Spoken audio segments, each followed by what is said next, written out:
saber-rattling. He promised to counter what he described as Russian aggression by increasing military buildup through NATO's presence near Russia. NATO, a key aspect of U.S. security policy. Now, the Baltic Sea region is quickly becoming a friction point between Russia, NATO, and the U.S., with NATO military exercises underway and a lot of close encounters. I was joined earlier by James Carden, Washington correspondent for The Nation magazine. He started by telling me for what NATO is preparing.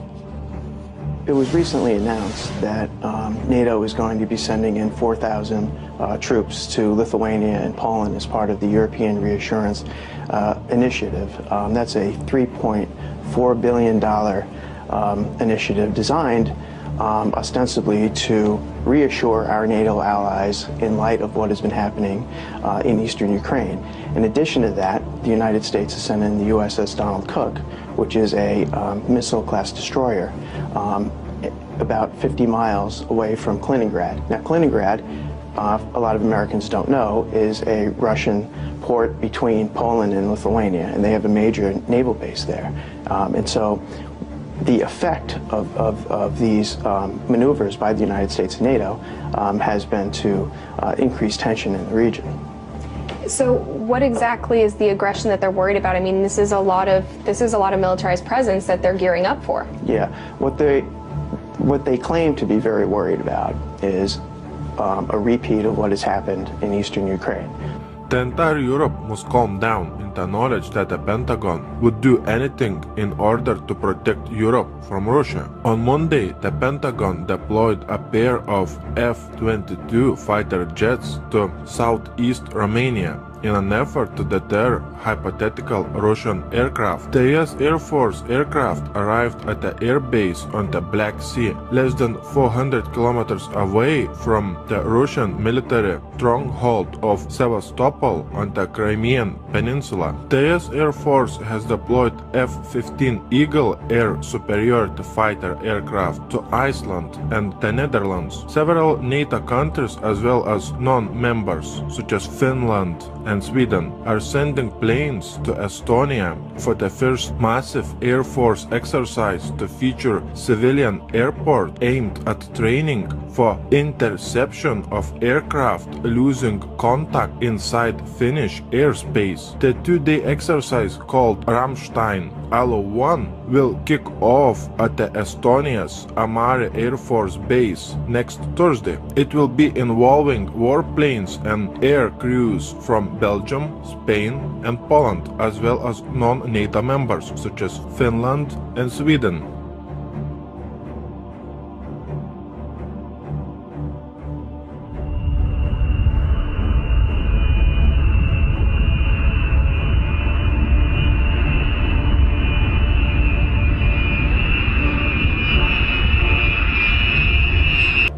This is an emergency broadcast. This is a direct message to the Department of Defense, all four branches of the military, active duty, service members, veterans, their families, state governments, local governments, and the media. We are going to display 100% irrevocable proof that there is a global move, not just here, but all over the world, to militarize police and to put standing armies on the streets to suppress the population and to carry out political operations. It seems strange that at the same time when we have huge military drills, military hardware movement, and FEMA training in the US, in Europe we have 600 members of various European military forces recently conducted an exercise in the German North Rhine province ready to be deployed in the event of civil unrest or war. Why in the world Italy's streets would be patrolled by Chinese police? That shows a very strong message that Vatican will be partially protected by China during a major crisis. Finland Defense Minister Jussi Niinistö said Russia doesn't pose a threat to his country. But then why would Finnish government send a reminder to 900,000 soldiers to prepare for war with Russia? Because it's a mind game tactic used by the mainstream media. On top of that, additional 40 guided multiple launch rocket systems and warhead rockets worth $150 million sold to Finland, just in case NATO stockpiles military hardware in Norway. So we have what are called pre-position gear, both in caves and on ships, and it allows forces from the United States to come out and fall in on gear that is already forward deployed versus bringing all that gear with us. M1A1 tanks, amphibious assault vehicles, artillery, and logistics equipment support NATO allies. So any gear that is already forward deployed both reduces cost and speeds up our ability to support operations in crisis. So we're able to fall in on gear that is basically ready to go and respond to whatever that crisis may be. It always takes time to deploy forces to a certain area. When you have material, equipment, pre-positioned, you can fly in the personnel and you will be faster ready to conduct operations. So that's always an advantage to have that pre-position in stocks in Norway. The equipment will support Exercise Cold Response 16 starting later this month. We fit easily together when we are operating. The last 10-15 years we have been operating together in Afghanistan and other places. And when you move to Norway, you will always operate in 3 dimensions because we have a long coastline, we have land territory and the air. President Obama is back at the White House this morning after a week in the Middle East and Europe. Air Force One touched down Monday evening at Joint Base Andrews outside Washington. We spoke with the president yesterday in Germany in a wide-ranging interview. He had just announced 250 more American troops will go to Syria. They will help in the fight against ISIS, also known as ISIL. Us dismantling ISIL is a priority, and although we are not going to be sending ground troops in to fight, we are going to try to find out what works and then double down. And one of the things that's worked so far is us putting special forces in for training and advising of local forces, but also intelligence gathering. Let me pivot to China. Your Secretary of Defense has been in the region. How aggressive do you see the action in the South China Sea? And do you worry that they will cross some line in which you'll have to respond more aggressively? I've been consistent since I've been president in believing that a productive, candid relationship between the United States and China is vital, not just to our two countries, but to world peace and security. We're a lot better off with a China that feels confident. It's not a zero-sum game. It's not a zero-sum game. What is true, though, is that they have a tendency to view some of the immediate regional issues or disputes as a zero-sum game. So with respect to the South China Sea, rather than operate under international norms and rules, their attitude is we're the biggest kids around here and we're going to push aside the Philippines or the Vietnamese.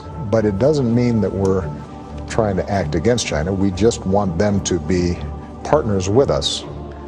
And where they break out of international rules and norms, we're going to hold them to account. And what about North Korea, finally? North Korea is a massive challenge. Our first priority is to protect the American people and our allies, Republic of Korea, Japan, that are vulnerable to the provocative actions that North Korea is engaging in. They are erratic enough.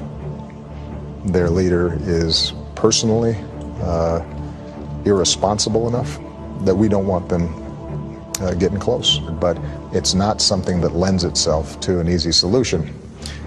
We could obviously destroy North Korea with our arsenals, but aside from the humanitarian costs of that, they are right next door to our vital ally, Republic of Korea. One of the things that we have been doing is spending a lot more time positioning our missile defense systems so that even as we try to resolve the underlying problem of nuclear development inside of North Korea, we're also setting up a shield that can at least block the relatively low-level threats that they're posing right now.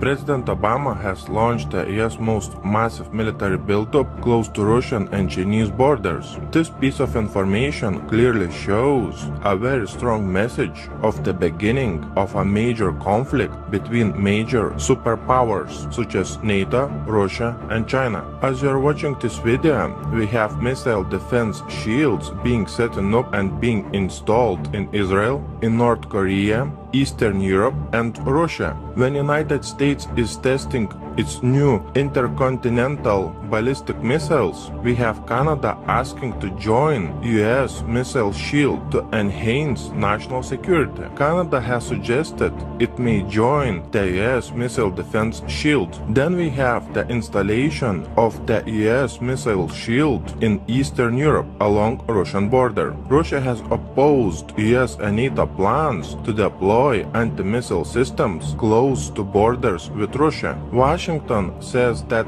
the anti-missile system would not threaten Russian security. Russia will restore a missile attack warning station near Crimea to counter an increasing NATO activity in the Black Sea. We have 4,000 cruise missiles pointed at Putin that would enable Obama to deliver precision-guided non-nuclear airstrikes anywhere inside Russia in less than an hour.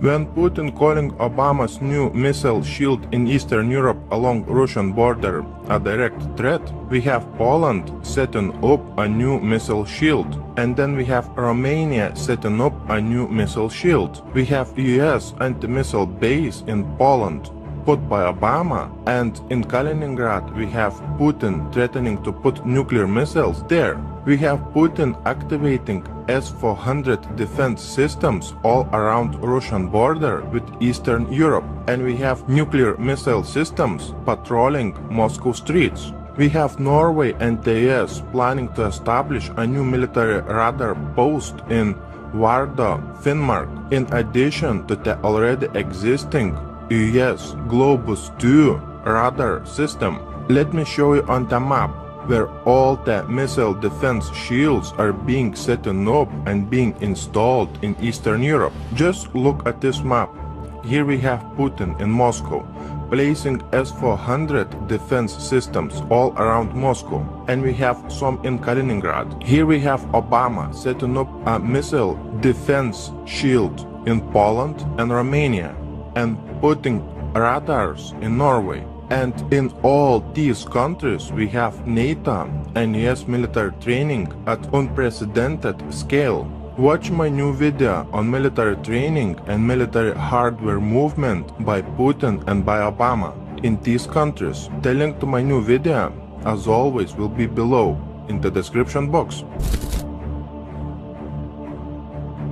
Just a little bit more than 70 years ago, we had a great war between major superpowers. Today, in the same place, on the same map, we have the same superpowers in the face of NATO and Russia preparing for a major war. Just remember, only a little bit more than 70 years ago, in the same place on this map, millions and millions of people died fighting for the same forces that are preparing a major conflict today. My biggest concern is that during World War II, there was no nuclear weapons available in such a big amount that is available today. And in the same place on this map, there was no nuclear power plants, so the war was limited in scope.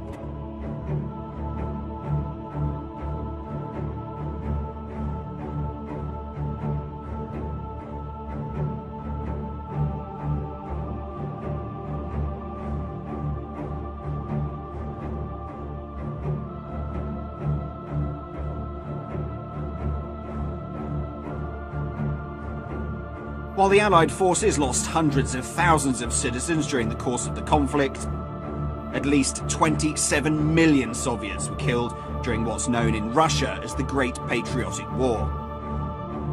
The Eastern Front also proved the deadliest for Nazi Germany, with 74% of their war deaths occurring there. Almost every single Soviet family suffered the horrors of this war. Only 37% of all men drafted to the front line survived till the end of the conflict.